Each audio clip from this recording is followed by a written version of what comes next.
Сиз сыяктуу аалым затты бизге жиберген Аллахыма чексиз. Ушундай каттарды кээде жаза беришет, мен кээде өзүмөн өзүм уялып кетемчи. Эми муну укканда имам Бухари, имам Абу Ханифа укса, имам Маргынани укса, эмне болот деп.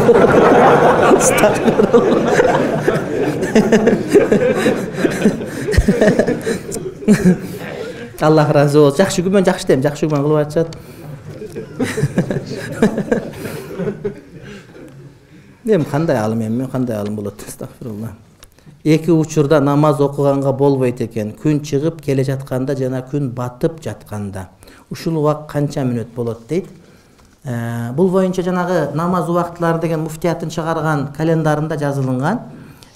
Биздин ошол боюнча адисибиз Хабибулла Дамбылда бар.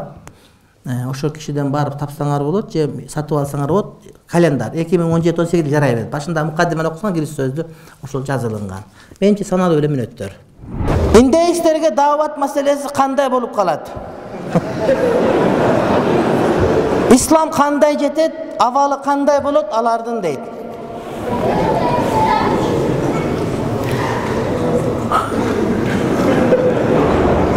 Кудайдын айтканындай болот. Кудай Таалам кандай кааласа мына ушундай болот. Кээ бир адамдар дүниөнүн аркы башындагы дават айтышат, үйүнүн жанындагы намаз окуй элек болот. Кээ бир адамдар дүниөнүн бардыгына жоолук салын дейт, өзүнүн аялы жоолук салын элек болот. Же кажа апасы. Бирөөлөр элдин барына маселе айтат, үйүндөгүлөр кабырга сыйынып аткан болот. Ошон үчүн даваттагы эң жакындан башталып кетиш керек, урматтуу бир тууганым. А бирок аларга дагы барып айтуу биздин милдетибиз, аларга бара тургандар барып атат иншалла. Мен үйдө эшикте жалгыз калганымда аябай корком. Артында бирөө тургандай, бирөө ээрчип жүргөндөй болуп сезилет, эмне кылышым керек? Коркпой коюш керек ушу.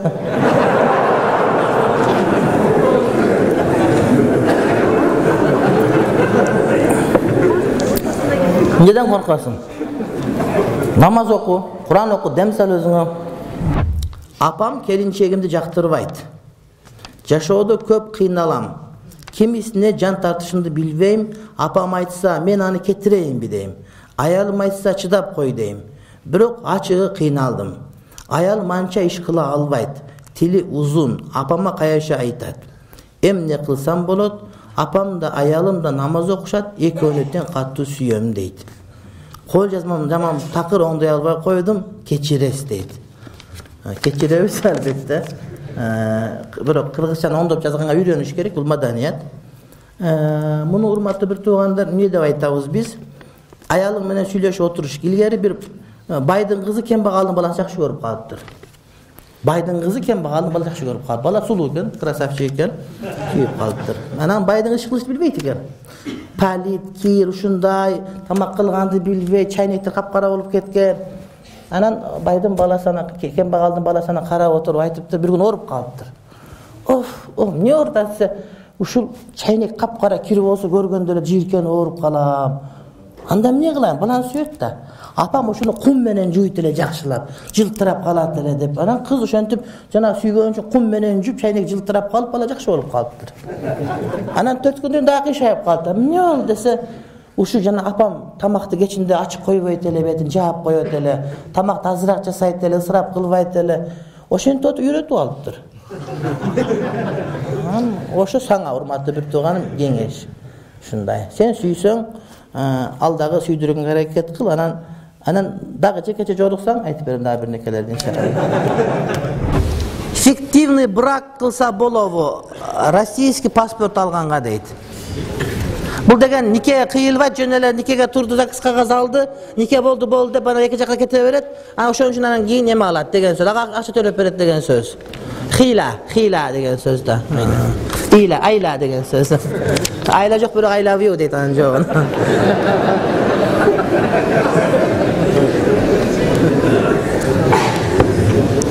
Эгер ошого мыйзам жол берсе, зыян тийбейт. Эгер ошого мыйзам жол берсе, зыян тийбейт. Андан ошо никеси болуп калбайт. Мында бир суроо неме, кээ-бирлер айтат да, тукумду чагып туруп ичип жүрсең болбойт, бул харам, анан бышырып жеш керек деп. Эгерде ден соолукка зыян тийбей турган болсо арам болуп эсептелинбейт. Туқумду жесе болобу? Болот. Жеп жүрөбүз. Магазинден тоқ этин алып жейсиз. Жок, аны карап көрөбүз да. Бисмилла айтылган болсо жейбиз. Көбүнчө бул жерде эми бисмилла айтылган сойлон жок да. Карап көрөбүз да муну, сурап көрөбүз. Жумурткага бисмилла айтып туу шарт эмес доктурго.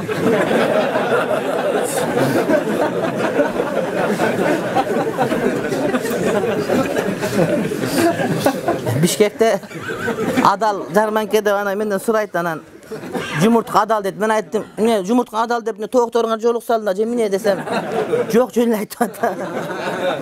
Эми тооктун тамак ашаргандай болуп калат дейт да. Жок, тоок ар кандай нерсени жей берет, тоок ага тоок мындай мукаллаф эмес. Тоок адал же шарт эмес тоок өзүнөчү. Анан тоок поктолочо күй берет. Бирок тооктун жумурткасын арам деп айткан болбойт. Жумуртка жаман дегенибиз Кытайда жанагыда жумуртканы жасап коет атайын. Бирнекеден бар кылып, жоктон бар кылып, мындай бирнеке кылып жанагыдай. Порошок ал болбойт. Зыяндуу болсо, ал эми башка тооктордун бардыгы ал боло берет. Орус тоок, кыргыз тоок жарай берет бардыгы. Кыргыз тоок дегенде кара тооктор айтабыз да, ана орус тооктор айтабыз. Жарай берет. Биз жашаган жерде калмактардын мүрзөсү бар илгерки. Кабырында алтын бар деп илип айтышат, ошону казып алса болот. Болот, бирок сөөктөр тепкилебе. Кайра көмүп коесуң. Алтынды алып кайра көмүп коесуң. Муну мияка ким көмдөп тур аларды?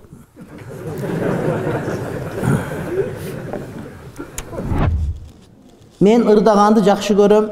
5 убакыт намаз окуймун, эл алдында ырдасам болобу дейт.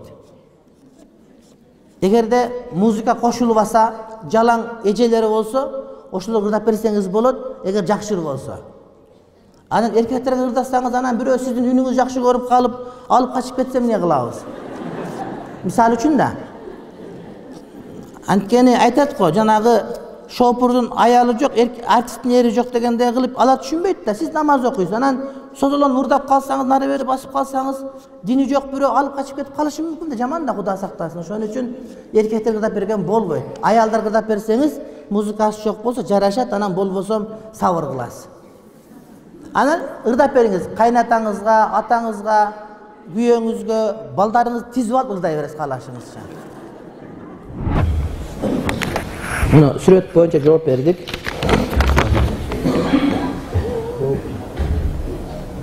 Бирөө ичиңизден окуңуз дептир. Анан ичимден окусам жок, кантип жария айтып берем сага. Сен кызыксың да бир тууганым. Жария окусам сени эч ким тааныбайт, айта берейин, андай.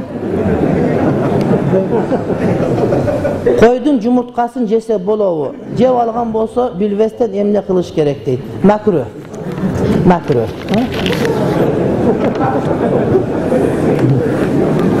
Жеп алсаңыз аш болсун деп айтабыз, не дейбиз башка? Аш болсун, макру.